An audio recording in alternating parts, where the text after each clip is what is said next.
இந்த விழாவில் வந்து கலந்துக்கிட்டு நட்புக்காக சிறப்பு செய்கின்ற மரியாதைக்குரிய நட்புக்கு எப்பொழுதும் மரியாதை கொடுக்கின்ற அன்புக்குரிய திரு கதிரேசன் சார் அவர்களே, சரண் சார், படத்தோட டைரக்டர் முருகன் மகாலட்சுமி, ரொம்ப வித்தியாசமாக இருக்குது தம்பி. நான் பெண் இயக்குனர் நினச்சேன், முருகன் மகாலட்சுமின்னு. மகாலட்சுமி எனது மனைவியோட பேர். அவங்க அங்கே தான் இருக்காங்க. அவங்களுக்கு பெருமைப்படுத்தணும் இந்த பேர். வாழ்த்துக்கள் வாழ்த்துக்கள் வாழ்த்துக்கள். இந்த எண்ணம் ஒன்று போதும், உங்களை வாழ வச்சிடும். படத்தோட இயக்குனர், கேமராமேன் ரொம்ப நல்லா பண்ணியிருக்காரு, எல்லா போர்ஷனும் நல்லா இருக்குது. படத்தோட எடிட்டர், மியூசிக் டைரக்டர் சார், அதில் அந்த எங்கடா இருக்கவும் அந்த பாட்டு ரொம்ப பெரிய ஹிட் ஆகும்னு நினைக்கிறேன். அதில் ஏதோ கொஞ்சம் அந்த புள்ளி மாதிரி வச்சு நல்லா இருக்குது. அந்த டியூன் ரொம்ப கேட்சிங் ஆகும், மைண்டில் இருக்குது. வாழ்த்துக்கள். தயாரிப்பாளர்களுக்கு என்னுடைய மனமார்ந்த வாழ்த்துக்கள். இந்த நேரத்தில் இந்த மாதிரி சினிமா வந்து ரொம்ப கதிரை சார் சொன்ன மாதிரி ரொம்ப பெரிய படங்கள்லாம் பல்ட்டி அடிச்சுட்டு இருக்க நேரத்தில் சின்ன படங்கள் தான் எல்லாத்துக்கும் வேலைவாய்ப்பு கொடுக்குது. அது மாதிரி ஒரு சின்ன படம் வந்து ஒரு பெரிய வெற்றியை கொடுக்குன்ற நம்பிக்கையில் திரைப்படத்திற்கு துறைக்கு வந்திருக்கிறவங்களை வாழ்த்துவது எங்களுடைய அடிப்படை கடமை. படம் முன்னாடி வேற உட்காந்து பார்த்தா பூரா குண்டாவே தீட்டுறாங்க. என்னடா அம்பது பேரும் இப்போ ரொம்ப முன்னாடி வந்து உட்காந்து பார்த்தோன்னா எல்லா பேரும் குண்டா தீட்டுறாங்க. நேராக பார்த்தா பூரா பேரும் ஒல்லியா இருக்காங்க. பிரச்சனை என் கண்ணில் அவங்ககிட்ட இல்லைன்றது நேராக பார்த்தோன்னு புரிஞ்சுக்கிட்டேன். ஹீரோயின் வந்து Simran Ratwani, all the very பெஸ்ட்மா, ஆல் த வெரி பெஸ்ட். ஏற்கனவே சிம்ரன் வந்தாங்க, பத்வானி கூட வந்திருக்காங்க, ஆல் த வெரி பெஸ்ட். கதாநாயகனுடைய அப்பா ஒரு சின்ன ஃப்ளாஷ்பேக்கு, பாலகோபி. நான் வந்து பாரதி ராஜா சார்கிட்ட எனக்கு என்ன வேலைன்னே தெரியாமல் அசிஸ்டன்ட் கேமராமேனுங்கிற பேரில் ப்ரொடக்ஷன் மேனேஜரோட பார்ப்பேன். ப்ரொடக்ஷன் மேனேஜரோட பார்க்குறோன்னா ராஜேந்திர சார் கார்டு கேட்டுறாங்க. அப்போ என்கிட்ட இல்லை. அது நான் சொன்னது 30 வருஷத்துக்கு முன்னாடி. ராமவாஸ் இன்னைக்கு இருக்கிற ஃபைனான்சியர் இந்த ராமவாஸ் அவர்கள், பாலகோபியோட 3 பேரும் அப்பப்போ எல்லா வேலையும் ஒன்றா சேர்ந்து செஞ்சுக்கிட்டு ஒரு 25-24 வயசில் வந்து இந்த சென்னையில் வந்து எதிர்காலம் என்னன்னு தெரியாது, ஆனால் வேலை பயங்கரமாக இருக்கும். அந்தந்த ஆஃபீஸ் வேலையை ஒவ்வொருத்தரும் ஷேர் பண்ணிக்கிறது. அப்போ வந்து மொபைல் ஃபோன்லாம் கிடையாது. ஒரு ப்ரோக்ராம் சொல்லி ஒரு இடத்துக்கு போகணுன்னு அங்கே ஒரு சேஞ்ச் நடந்துச்சுன்னா தொலைதூர உணர்வில் இப்படி சொல்லியிருக்காங்க, அதை இப்படி நம்ம புரிஞ்சுக்கிட்டு செய்யலான்னு சொல்லி எங்கேயாவது போய் ஒரு 50 பைசா காயின் போன் போட்டு கேட்டு வேலை செய்கிற காலங்களில் பஞ்சு சார் ஆஃபீஸில் வந்து பிஏ ஆர்ட்ஸ் பஞ்சு அருணாச்சலம் அப்படிங்கிற ஒரு நபரை பற்றி அவர் சுயசரிதை எழுதி கொஞ்ச நாள்லேயே ஆனந்த விடனில் வரும்போது அவர் இறந்துட்டாங்க. தமிழ் சினிமாவில் இப்போ இப்படி கதிரேசன் சார் வந்து ஏதாவது பிரச்சனைன்னு போனீங்கன்னா அந்த பிரச்சனையை முடியாதுன்னு சொல்லாமல் அதை கையாளுவார். எந்த பிரச்சனையாக இருந்தாலும் போய் கையாளுவாங்க. பல படங்கள் அது எனக்கு நேரடியாக தெரியும். பஞ்சு அருணாச்சலம் சார் வந்து டிரைவ்-இன் உட்லண்ட்ஸில் அவருக்கு நியூ உட்லண்ட்ஸில் பெர்மனெண்ட்டாக கிருஷ்ணா கட்டேஷன் ஒட்டுமொத்த தமிழ் சினிமாவோட டிஸ்ட்ரிபியூட்டர்ஸ், தியேட்டர்காரங்க, ப்ரொடியூசர்ஸ், ஃபினான்சியர்ஸ் அங்கே தான் மீட்டிங்கே நடக்கும். அதுக்கப்புறம் வந்து நம்பர் 32 பாகிரதி மால் ஸ்ட்ரீட் நினைக்கிறேன், காமராஜர் இல்லத்துக்கு பக்கத்தில் ஒரு பஞ்சு சார்கிட்ட ஒரு 4 கம்பெனி இருக்கும். அவங்க தம்பி லட்சுமணன், சுப்புன்னு சொல்லி ஒரு ஃபோனு ஒரு ஓரமாக போன உடனே கார் பார்க்கு திரும்பினா ஒரு சேர் டேபிள் போட்டு ஒரு பையன் சிரிச்ச பையன் ஒருத்தர் உட்காந்துட்டே இருப்பார். வர்றவங்க பூரா வேலை சொல்லுவாங்க கோபிக்கு. பஞ்சனை பார்க்க வர்றவங்க வேலை சொல்லுவாங்க, பஞ்சு சார் வேலை இருக்கும், அண்ணன் வேலை, தம்பி வேலைன்னு எல்லா வேலையும் முகம் சுளிக்காமல் அது பண்ணிடுறேன். இன்னைக்கு வரைக்கும் தன்னோட அந்த உழைப்பினால மாத்திரமே சினிமாவில் தாக்கு பிடிச்சிட்டு இருக்கிற ஒரு யாரானா பாலகோபி தான். மற்ற நடிகர்களுக்கெல்லாம் மார்க்கெட் இருக்கும், டைரக்டர்களுக்கு மார்க்கெட் இருக்கும். மேனேஜர் வேலைன்றது அவ்வளோ சாதாரணமான வேலை இல்லை. ஒட்டுமொத்த பொறுப்பும் ஒரு படத்துல வந்து பணம் இருக்கோ இல்லையோ ஒரு வேலையை ஒழுங்கா திறம்பட செய்யறதுக்கு ஒரு தயாரிப்பினர் இல்லைன்னா வேலைக்காகாது. அவ்வளவு பேரும் ஒரு பெரிய வந்து தன்னுணைப்போட ரொம்ப பாசிட்டிவா வேலை செய்யக்கூடிய ஒரு நண்பன் தான் பாலகோபி. அதுக்கப்புறம் ஒரு சத்தியவாக்குன்னு ஒரு படம் எடுத்தார், ராமவாஸ் அவனு சேர்ந்து. சரியா வரல, இம்மிடியேட்டா சேஞ்ச் பண்ணிக்கிட்டு அவருடைய வாழ்க்கை பாதையை நடத்தினாரு. ஸோ எப்பவுமே வந்து ஒரு பாசிட்டிவா இருக்கக்கூடிய ராதவ கிருஷ்ணா. என்ன கல்யாணத்துக்கு காதல் பாட்டு பாடும்போது ரொம்ப வெக்கப்படுற, காதல் பாட்டு பாடும்போது வெக்கப்படக்கூடாது. நீ நல்ல பையன் தான், நல்லா வளர்த்துருக்காரு, அதுக்காக டூயட் பாடும்போது ரொம்ப யோசிக்கிற. அதெல்லாம் வாய்ப்பு நிறைய பேர் கிடைக்காதுப்பா, அதெல்லாம் அலைஞ்சிட்டு தரேன். நீ இப்படி இருக்க என்ன? உங்க அப்பா பத்தி உனக்கு வந்து அப்பாவா தெரியும். ஒரு சின்ன கேரக்டர் உதாரணம், சூப்பர் ராஜேந்திரன் குருங்கிறாரு. எலெக்ஷன்ல 2 பேரும் எதிர்த்து நிக்கிறாங்க, ஒருத்தர் வைக்கிறாரு, தூக்குறாரு. ஒட்டுமொத்தமா நீங்க வந்து நிக்கிறாருன்னா உங்க அப்பாவோட கேரக்டர் என்னன்னு நீ சிம்பிளா புரிஞ்சுக்க. உங்க அப்பா உனக்கு அப்பா, ஆனா அவன் என்ன பாலகோபிங்கிறவன் யாருங்கிறத நீ புரிஞ்சுக்கிறணும். நல்ல பாசிட்டிவா இருக்க, ரொம்ப இயல்பா இருக்க. உனக்கு உங்க அப்பாவுடைய வியர்வை துளிகள் உனக்கு வெகுமதியாக இந்த திரைப்படம் கொடுக்க வேண்டும் என்று மனமாற வாழ்த்துகிறேன். வாய்ப்புக்கு நன்றி, வணக்கம். வந்திருக்கும் அனைத்து மீடியா பத்திரிகை நண்பர்கள் அனைவருக்கும் வணக்கம். மேடையில் இருக்கும் பெரியவர்கள் அனைவருக்கும் வணக்கம். ரொம்ப மகிழ்ச்சியாக இருக்குது. எனக்கும் இந்த படத்துக்கும் பாலகோபி சார் மூலியமாக தான் தொடர்பு. தம்பி ஆதவ் கிருஷ்ணா வந்து நல்லா பண்ணியிருக்காங்க. இந்த படம் அதுக்கான உழைப்பை நாடி இருக்கு. அதுக்கான உழைப்பை அவங்க கொடுத்துருக்காங்க. அது நல்லபடியாக ஒரு வெற்றி அடையட்டும். இதில் ஒர்க் பண்ணியிருக்க எல்லா டெக்னீஷியன்ஸும், டைரக்டர், ஆர்டிஸ்ட் எல்லாருக்கும், ஹீரோயின் அவங்க எல்லாருக்குமே வாழ்த்துக்கள். இயற்கை இந்த படத்தை வெற்றியடைய செய்யட்டும். நன்றி, வணக்கம். And first of all, I would like to thanks all press and media for coming here. Thank you so much. And next, my producer Balagopi sir and Raghu sir and my director Murugesan sir and my co-artist technicians எல்லாருக்குமே thank you so much. And இங்கே வந்திருக்கவங்க legends எல்லாருக்குமே ரொம்ப thanks.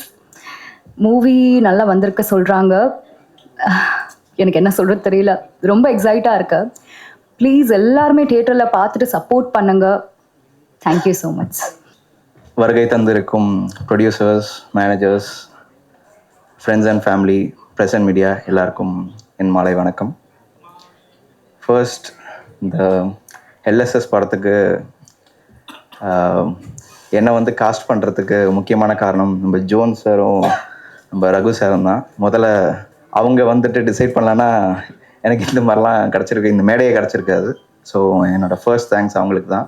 ஏன்னா என் மேலே நம்பிக்கை வச்சு இவனை இங்கே போடலாம், இவனுக்குள்ளே ஏதோ இருக்குது, அந்த மாதிரி அவங்க யோசித்து என்னை காஸ்ட் பண்ணதுனால என்னால் இங்கே நிற்க முடிஞ்சுது. ஸோ என்னோடய ஃபர்ஸ்ட் தேங்க்ஸ் அவங்களுக்கு தான். நெக்ஸ்ட் என்னோடய டைரக்டர் சார் முருகன் சார். அவர் வந்துட்டு சிம்பிளாக சொல்லணும்னா வெரி ஹார்ட் ஒர்க்கர். ரொம்பவே இப்போ வந்துட்டு நானும் அவரும் வந்துட்டு ஸ்டோரி டிஸ்கஷனாக இருக்கட்டும், இல்லை வந்துட்டு நம்ம மியூசிக் டைரக்டர் கூட மணிக்கணக்காக உட்காந்துட்டு டிஸ்கஸ் சாங்ஸ் பற்றி டிஸ்கஸ் பண்ணுறதா இருக்கட்டும், டைம் போகிறதே தெரியாது. அப்படியே 2 மணி 3 மணிக்கெலாம் கூட பேசியிருக்கோம். ஸோ அவ்வளோ ஹார்ட் ஒர்க் பண்ணி மெயினாக எனக்கு வந்து ரொம்ப கைடன்ஸ் கொடுத்தாரு சார். ஒரு எனக்கே சில நேரத்தில் ஒரு டவுட் வரும், ஓகே நம்ம கரெக்டாக பண்ணுறோமா இல்லை வேறு ஏதாவது பண்ணலாமா, அந்த மாதிரிலாம் இருக்கும்போது சார் இல்லை நீ பண்ணுறது இது இல்லைனா இப்படி பண்ணலாம், அந்த மாதிரி வந்துட்டு எனக்கு நல்ல கைடன்ஸ் கொடுத்தாரு sir. So thank you sir. Next வந்துட்டு நம்ம சினிமாட்டோகிராஃபர் சார். அவர் வந்துட்டு சதீஷ், அவர் வரல இன்னைக்கு, பட் அவர் எனக்கு ரொம்ப க்ளோஸ். இந்த படத்துக்கு முன்னாடியே எனக்கு அவரை தெரியும். ஸோ அன்ஃபார்ச்சுனேட்லி அவர் ஒரு அவுட்டோர் ஷூட்டில் இருந்ததுனால இன்றைக்கி அவரால் வர முடியல. ஸோ அவர் சொல்லியிருந்தார் வாழ்த்துக்கள் அண்ட் ப்ரெசன்ட் மீடியாவுக்கு சொல்லுங்கன்னு சொல்லிட்டு. ஸோ அவரோட ஒர்க் பார்த்தீங்கன்னா அவங்களோட க்ரூ நீங்கள் படத்தோட சில காட்சிகள் வச்சே பார்க்கலாம். ஒவ்வொரு இது ஷார்ட், ஒவ்வொரு சீனுக்குமே எல்லாமே வந்துட்டு ஒரு ஹாலிவுட் ரேஞ்சுக்கு லைட்டிங்கும் எல்லாமே ஃப்ரேமிங் எல்லாமே பக்காவாக பண்ணுவார். ஸோ சும்மா ஒரு மேடைக்கு சொல்லணும்னு இல்லை, உண்மையிலேயே அந்த அளவுக்கு பண்ணுவார் அவர். ஸோ நானே வந்துட்டு ஓகே இது நான் தானா இவ்வளோ நல்லா இருக்கேன் அந்த மாதிரிலாம் எனக்கு டவுட் இருக்கும்போது அவர் வைக்கிற ஃப்ரேமிங் ஓகே அவர் கொடுக்குற பூஸ்ட், அவர் காட்டுற ஃப்ரேமிங்கில் தான் நான் அப்படி தெரியினேன். ஸோ மற்றபடி ஒன்றும் இல்லை. ஸோ அவருக்கு ஒரு பெரிய தேங்க்ஸ். நெக்ஸ்ட் நம்ம படத்தோட இன்னைக்கு நம்மளோட கதாநாயகன் பார்த்தா நம்ம அஸ்வமித்ரா சார் தான். ஸோ அவர் கொடுத்த சாங்ஸ் எல்லாம் சான்ஸே இல்லை. எனக்கு வந்துட்டு ஒரு ஃபர்ஸ்ட் ஃபிலிம் பண்ணுறவங்களுக்கு இவ்வளோ நல்ல சாங்ஸ்லாம் கிடைக்குமானா எனக்கு தெரில. அது ஒரு வரம் தான் நான் சொல்லணும். ஸோ அவர் கொடுக்குற ஒவ்வொரு சாங்ஸ் நீங்கள் பார்த்தும்போதே தெரியும். இன்னும் 2-3 சாங்ஸ் இருக்குது, அது வரும் கூடிய சீக்கிரம், அது படத்தில் பார்க்க போகிறீங்க. ரொம்ப நல்லா கொடுத்துருக்காரு. அண்ட் அவர் கூடலாம் நான் சொன்ன மாதிரி நாங்கள் உட்காந்து பேசுவோம், சார் இது எனக்கு என்னமோ மாதிரி இடிக்குதுன்னா அவர் ஓகே சார் நோ ப்ராப்ளம்னு சொல்லிட்டு ஒரு 3-4 வேரியேஷன் அப்படியே போடுவார். ஸோ இது மாதிரியே பல நாட்கள் போயிருக்கு. அவரை ரொம்ப டார்ச்சர் பண்ணிட்டோம், சார் இப்படி போடுங்க அப்படி போடுங்க, அவர் சார்னு. ஸோ ரொம்ப தேங்க்ஸ் சார், இவ்வளோ நல்ல சாங்ஸ் கொடுத்ததுக்கு ரொம்ப தேங்க்ஸ். ஸோ நெக்ஸ்ட் வந்து பார்த்திங்கன்னா நம்ம இது டான்ஸ் மாஸ்டர். ஸோ அவர் பார்த்திங்கன்னா எனக்கு இப்படி ஓரளவுக்கு ஆடுவேன், நான் பெரிய டான்ஸர்லாம் கிடையாது, ஓரளவுக்கு ஆடுவேன். ஸோ எனக்கு வந்துட்டு ஓகே ஃபர்ஸ்ட் டேவே பார்த்திங்கன்னா எனக்கு டான்ஸ் ஷூட் தான். ஃபர்ஸ்ட் டேவே டான்ஸ் ஷூட் தான். ஓகே நம்ம ஆக்டிங்னா கூட ஓகே ஓரளவுக்கு நான் கான்ஃபிடென்ட்டாக பண்ணிடுவேன், நான் டான்ஸ் ஆடிடுவேன். பட் ஒரு செகண்ட் வந்து ஒரு டக்குன்னு பார்த்தா ஒரு 100 பேர் நிற்கிறாங்க. ஐயோ என்னடா இவங்க இவ்வளோ பேர் இருக்காங்க, எப்படி ஆடுறதுன்னு ரொம்ப கான்ஷியஸ் ஆகிடுச்சு எனக்கு. எப்படி ஆட போகிறோம், என்னடா பண்ண போகிறோம். அப்புறம் எப்படியோ ஃபர்ஸ்ட் டே எனக்கு அப்படி இருந்துச்சு. அப்புறம் அங்கே இருக்கிற டான்சர்ஸ் எல்லாம் க்ளூ அப்படியே ஜாலியாக டான்ஸ் ஆடி எனக்கு ரொம்ப கம்ஃபர்டபுள் ஆகிடுச்சு. ஃபர்ஸ்ட் சாங்கே கொம்பு வாழ்வு. ஆக்சுவலாக அது நீங்கள் ட்ரெய்லரில் பார்த்துருக்கலாம், ரொம்ப அருமையான சாங். ஸோ அந்த மாதிரி சாங் டான்சர்ஸ் டான்ஸ் மாஸ்டர் எனக்கு நல்ல ரொம்ப அழகான சாங்ஸ் கொடுத்துருக்காரு. ஸோ டான்ஸ் மாஸ்டர்ஸுக்கு தேங்க்ஸ். அண்ட் ஸ்டண்ட் மாஸ்டர் அவரும் இன்னைக்கு வரல. இது தளபதி தினேஷ் மாஸ்டர் தான் நம்ம இந்த படத்துக்கு ஸ்டண்ட் பண்ணியிருக்காரு. அது இங்கே ட்ரெய்லரில் கொஞ்சம் பார்த்துருக்கலாம். ஆனால் அவரோட ஷார்ப் மைண்டை வந்துட்டு நீங்கள் படம் பார்த்தா தான் தெரியும். என்னன்னா ஷார்ட்ஸு என்ன ஃபர்ஸ்ட் நாளே தூக்கிட்டார், ரோப் போட்டு தூக்கிட்டார் மேலே. நானும் எதிர்பார்க்கவே இல்லை. ஓகே சும்மா ஃபஸ்ட்டு தான் வரான், இவனுக்கு அவ்வளோ பெருசாக தெரியாது, சும்மா பஞ்சு கிக்கு மாதிரி தான் கொடுப்பாருன்னு பார்த்தா ரோப் போட்டு தூக்கிட்டு இப்படி இப்போ பெல்ட் அப்படியே பெல்ட் சொல்லிட்டார். அண்ட் அவரோட மெயினான இது வந்துட்டு ஒர்க் வந்துட்டு எடிட்டிங்கில் தான் பார்த்தேன். எடிட்டிங்கில் பார்த்தீங்கன்னா அவர் அங்கே ஷூட்டிங்கில் என்ன பண்ணுறாங்களோ அதை அப்படியே மைண்ட்லேயே அவர் எடிட் பண்ணி வச்சுருக்காரு. அங்கே போட்டு சார் அந்த சீனை வந்து இப்படி போடுங்க, இது வருங்க, அப்படியே கரெக்டாக ஷூட் பண்ணிட்டு உங்களுக்கே தெரியும் போஸ்ட் ப்ரொடக்ஷன் எவ்வளோ நாள் எவ்வளோ மாதம் கழிச்சு இருக்கும். அது இன்னும் ஞாபகம் வச்சுட்டு அதுக்கு முன்னாடி நடுவில் அவர் அவ்வளோ படம் பண்ணியிருக்காரு, நிறையா படம் பண்ணிட்டு தான் இருக்காரு. இன்னும் கரெக்டாக மைண்டில் வச்சுட்டு அவர் சொல்கிறாரு அங்கே எவ்வளோ மாதம் இருக்கோ அவருக்கு என்ன மெமரி பாருங்கள், எவ்வளோ ஷார்ப்பான ஆளுங்க பாருங்கள், செம்ம ஹார்ட் ஒர்க்கர் வரும். ஸோ அண்ட் நம்ம எடிட்டர் சார் அவரோட ஷார்ட்டும் வந்துட்டு அவரோட ஒர்க்கும் பார்த்தீங்கன்னா ரொம்ப அருமையாக இருந்துச்சு. நாங்கள் வந்து ஆக்சுவலாக பார்த்தீங்கன்னா எங்களோட படத்தோட ஃபர்ஸ்ட் ஹாஃப் வந்துட்டு ஒரு 3 hours கிட்ட இருக்கும் ஃபுட்டேஜ். ஏன்னா காலேஜ்லேயே அவ்வளோ பண்ணியிருக்கோம், அவ்வளோ இருந்துச்சு. டேரக்டர் சாருக்கும் ஒரு கன்ஃபியூஷன் இருந்துச்சு. ஸோ அவரும் சேர்ந்து எப்படி உட்காந்து அந்த 1 hour 1.5 hours எப்படி அதை சுருக்குனாங்க இன்ன வரைக்கும் தெரிய மாட்டேங்குது. அதெல்லாம் அவங்ககிட்ட வந்து நான் கொஞ்சம் கொஞ்சமாக கற்றுக்கணும். எப்படி சுருக்குனீங்க சார், எப்படி பண்ணீங்க. ஆனால் அவ்வளோ நல்லா அவுட்புட் இருந்துச்சு. ஏன்னா நான் ஓகே சில விஷயம்லாம் ரொம்ப நல்லா இருந்துச்சு, அதெல்லாம் மிஸ் பண்ணிட்டோமே மாதிரி இருந்துச்சு. பட் அவங்களோட ஃபர்ஸ்ட் ஆஃப் அவுட்புட் காமிச்சிட்டோன்னே ஓகே இது சூப்பராக இருக்குது, இதுவே போதும், இதெல்லாம் டேலண்ட் தான் அவங்களுக்கு, இதெல்லாம் இல்லாமல் அதெல்லாம் பண்ண முடியாது. ஸோ எனக்கு அந்த மாதிரி கிடச்சிருக்கு. நெக்ஸ்ட் வந்துட்டு பார்த்திங்கன்னா நம்ம லிரிக்ஸிஸ்ட் அவங்களாம் வந்துட்டு பாட்டு பார்த்திங்கன்னா நீங்களே பார்த்துருப்பீங்க. இன்னும் கொஞ்சம் கவனிச்சிருந்தீங்கன்னா லிரிக்ஸ்லாம் அவ்வளோ அருமையாக இப்போ நார்மலாக இப்போ வர சாங்லாம் பார்த்தீங்கன்னா ஏதோ வரும், ஒன்றுமே புரியாது ஆக்சுவலாக. அதுதான் இப்போ ஹிட் ஆகுது. பட் ரொம்ப நல்ல லிரிக்ஸ்லாம் கொடுத்து எனக்கு ரொம்ப நல்ல சாங்ஸ் கொடுத்துருக்காங்க. அண்ட் இன்னும் நிறைய பேர் நான் தேங்க் பண்ணோம். எனக்கு இப்போ டைம் இல்லையா என்னன்னு தெரில, இருக்கா? ஓகே. நம்ம மேக்கப் மேனாக இருக்கட்டும், ஆர்கேவாக இருக்கட்டும், இல்லை ப்ரொடக்ஷன் சிவா அண்ணனாக இருக்கட்டும், எல்லாருமே எனக்கு தேங்க் பண்ணுற பெரிய லிஸ்ட் இருக்குது. சாரி நான் சில பேர் மறந்துருக்கலாம், ஸோ தப்பாக எடுத்துக்கேன்னா. ஸோ இந்த படத்துக்கு இன்னும் நல்லா மேலும் நல்லா ரெகக்னைஸ் பண்ணுறதுக்கு ப்ரெஸ் அண்ட் மீடியா உங்களால் தான் முடியும். ஸோ ப்ளீஸ் எங்களுக்கு ஹெல்ப் பண்ணுங்கள். ஸோ இதுக்கு மேலே எனக்கு இப்போ என்ன சொல்கிறது தெரில, I am out of words. So thank you so much. வந்திருந்த அனைவருக்கும் வணக்கம். ஊடக நண்பர்கள், மேடையில் இருக்கிற அனைத்து பெரியவர்களுக்கும் நன்றி. என்னை இந்த மேடைக்கு கொண்டு வந்த புரட்சி கலைஞர் விஜயகாந்த் அவர்களின் ஆசையில் திரு எல்கேஎஸ் அவர்களுக்கும் பிரேமலதா விஜயகாந்த் அவர்களுக்கும் இந்த மேடையில் நான் நன்றியை சொல்ல கடமைப்பட்டுருக்கேன். ஏன்னா நான் உங்கள் ஆஃபீஸ் பாய் தட்டு கழுவிட்டு இருந்தேன். அவர் நினச்சா கொஞ்சம் கஷ்டமாக இருக்கு. இந்த மேடையை நான் எப்படி நிற்கணும்னு அவர் ஆசைப்பட்டார். அந்த ஆசையை நான் நிறைவேற்றிட்டேன். அது வரைக்கும் எனக்கு சந்தோஷம்.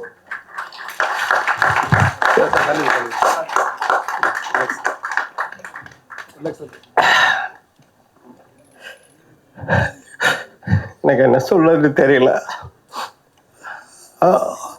அவர் இந்த மேடையில் இல்லாத எனக்கு அர்த்தமா இருக்கு. மன்னிச்சிருக்க. என் கூட தான் இருக்கிறாரு அவர், எங்கேயும் போகல, இங்கே தான் ஏதோ பக்கத்தில் உட்காந்துட்டு இருக்கிறாரு. அவருக்கு நன்றி. அதுக்கப்புறம் பாலகோபி சார் அவருக்கு நன்றி, ரகு சாருக்கு நன்றி. அப்புறம் ஒரு உதவிக்கிறாரா ஆஃபீஸ் பாயாக இருந்த என்ன இவனுக்கு இருக்குது டேலண்ட் இருக்குன்னு சொல்லி என்னை முதல் படத்திலே உதவி இயக்குனர் சேர்த்துட்ட சுரேஷ் கிருஷ்ணா சார் அவர்களுக்கும், டைரக்டர் உதயன் சார் அவர்களுக்கும், மறைந்த ஆர்என்ஆர் மனோகர் சார் அவர்களுக்கும், சத்யம் திரைப்பட இயக்குனர் ஏ ராஜசேகர் அவர்களுக்கும்,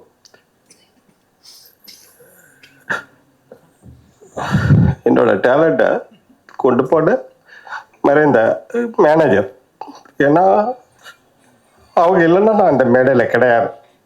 ராதாகிருஷ்ணன் இறந்துட்டாங்க, மல்லியம்பட்டி மாதவன் சொல்லி உங்களை எல்லாருக்குமே தெரியும். அவங்களாம் இல்லைன்னா சத்தியமாக இந்த மேடையில் நான் கிடையாது. எல்லாருக்கும் நன்றி. நான் சென்னையில் ஊரில் டெய்லர் வேலை பார்த்துக்கிட்டு இருந்தேன்.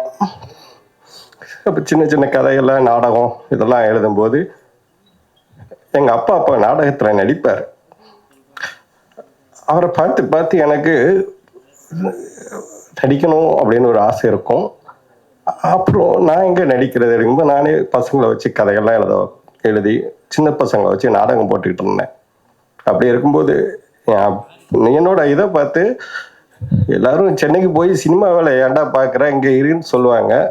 எங்கள் அப்பா நான் டெய்லர் வேலை பார்த்தாலும் இல்லைடா நீங்கள் இருக்க வேண்டிய இல்லை, நீ சென்னைக்கு போய் எங்கேயாவது கஷ்டப்பட்டு நீ சினிமாவில் சாதிடா, உனக்கு அந்த இது இருக்குன்னு சொல்லி அந்த டெய்லர் ராமசாமி என்னை சென்னைக்கு அனுப்பிச்சி விட்டார்.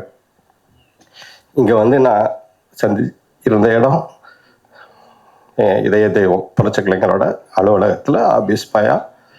அங்கே இருந்து என்னோட பயணத்தை நான் திரைப்பயணத்தை தொடங்கினேன். அவர் கூட திரும்ப அவர் படத்துல இருந்தேன். 2-3 படம் அவரே சொல்லி விட்டு திருப்பி அவரே என்னை கூப்பிட்டு சத்தம் விட்டார், நீ என் கூட இருந்தேன்னா என் ஆளுன்னு நினச்சி உன்னை அவனு கூப்பிட மாட்டாங்கடா, நீயா தனியாக ட்ரை பண்ணணும் வைக்கணும் அப்படின்னு மோட்டிவேஷன்லாம் கொடுக்குறது எனக்கு அவர் தான்.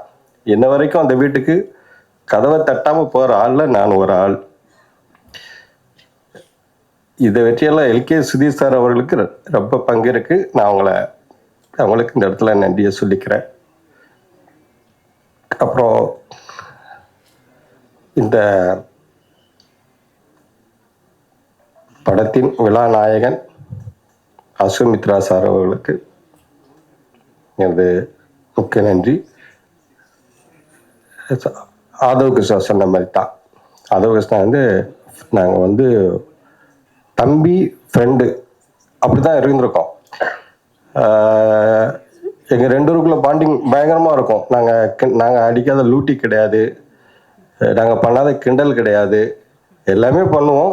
ஆனால் ஏன்னா ஸ்பாட்டில் கொஞ்சம் ஃப்ரீயாக ஒர்க் பண்ணணும். ஏன்னா அவர் புதுசாக இருந்ததுனால எந்த ஒரு விஷயம் இருக்கக்கூடாது, ஃப்ரீயாக ஒர்க் பண்ணணும்னு சொல்லி நானும் புதுசு தான் இருந்தாலும் கொஞ்சம் ஃப்ரெண்டாக ஒர்க் பண்ணால் தான் அந்த டீமை செட் பண்ண முடியும்னு சொல்லிட்டு சின்ன டீம்லேருந்து ஸ்டில் ராஜன் சார் இருக்குது, எல்லாருமே ஆர்கேயாக இருக்கட்டும், ஆர்ட் டைரக்டர் ரொம்ப அழகாக பண்ணி கொடுத்தாரு எங்களுக்கு ரஜினி சேகர் சார். இது எல்லாத்தையும் செதுக்கி கொடுத்தது கேமராமேன் சார். மற்ற இந்த பாடல் டான்ஸ் மாற்ற இருந்த கிருஷ்ணா சார் அவர்களுக்கும் சரி, தீனா சார் அவர்களுக்கும் சரி, லிரிக்ஸ் சைடு சொல்லணும்னா ஸ்நேகன் சார், அப்புறம் அருண் பாரதி சார் இங்கே இருக்காங்க. அவங்களை பற்றி உங்களுக்கு எல்லாருக்குமே தெரியும், எல்லாமே தெரிஞ்சவங்கிறதுனால நான் பெருசாக யாரை பற்றி சொல்லலை. ஏன்னா நான் சொல்கிறதுக்கு மேலே எல்லாமே பண்ணி சாதிச்சிட்டாங்க. மணி அமுதவான் அவர் ஃப்ரெண்டு, அவர் ஆரம்பத்துலேருந்தே வாய்ப்பு தேடி அடையும் போதே அவரோட டேலண்ட் எனக்கு தெரியும். அதனால தான் அவரையும் பார்த்து ஒரு சாங் கொடுத்தோம். எல்லாருமே நல்லா பண்ணியிருக்காங்க. இந்த படம் இன்னைக்கு வெளியிடணும் அப்படிங்கிறதுக்காக நாங்கள் பண்ண பிளான். லவர்ஸ் டே அன்னைக்கு இந்த எல்எஸ்எஸ் வரணும் அப்படின்னு ஆசைப்பட்டோம். கொஞ்சம் லேட் ஆயிடுச்சு. இந்த டைம் கூடிய சீக்கிரத்தில் உங்களுக்கு சொல்கிறோம். அதனால் எப்படியாவது இந்த ஆடியோ லான்ச்சாவது இன்றைக்கி லவர்ஸ் டே அன்னைக்கு பண்ணணும் அப்படிங்கிறதுக்காக இந்த படத்தை நாங்கள் இன்றைக்கி ஆடியோ லான்ச் பண்ணிக்கிட்டு இருக்கிறோம். உங்கள் ஆதரவு எங்களுக்கு எப்போதும் வேணும். என்னை மாதிரி புது இயக்குநர்களுக்கு ஊடக நண்பர்கள் நீங்கள் தான் எல்லோரும் சப்போர்ட் பண்ணணும். உங்களை நம்பி இன்னும் நாங்கள் நிறையா இயக்குநர்களாக வந்துக்கிட்டு இருக்கிறோம். மக்கள்கிட்ட நல்ல கதையாக கொண்டு போய் சேர்க்கணும். சேர்த்தாத்தான், இல்லாட்டி நான் என்ன கும்பிடு போட்டாலும் ஒன்றும் கிடையாது. நல்ல கதையாக பண்ணியிருக்கேன்னு நம்புகிறேன். நன்றி. ரொம்ப முதல்ல நான் சொல்ல விரும்புகிறது என்னென்னா, என்னுடைய ரிக்வெஸ்ட் என்னென்னா, இப்போது பெரிய ஹீரோ பெரிய ஹீரோயின் இவங்கெல்லாம் பண்ணும்பொழுது அவங்களுடைய படம் இருந்தாலும் அவங்களுடைய பேரை நம்ம போடுவோம். அவங்களுக்கு பேர் போட வேண்டிய அவசியமே இல்லை, முகம் பார்த்தாலே தெரியும். பட் இவங்கெல்லாம் இப்போ தான் வளர்ந்து வரக்கூடியவங்க. ஸோ எல்லா போஸ்டர்லேயும் பேனர்லேயும் இவங்களுடைய பேரை நீங்கள் போடணும்னு நான் ரிக்வெஸ்ட் பண்ணிக்கிறேன். ஹீரோ ஹீரோயின் அவங்க 2 பேருடைய பேர்.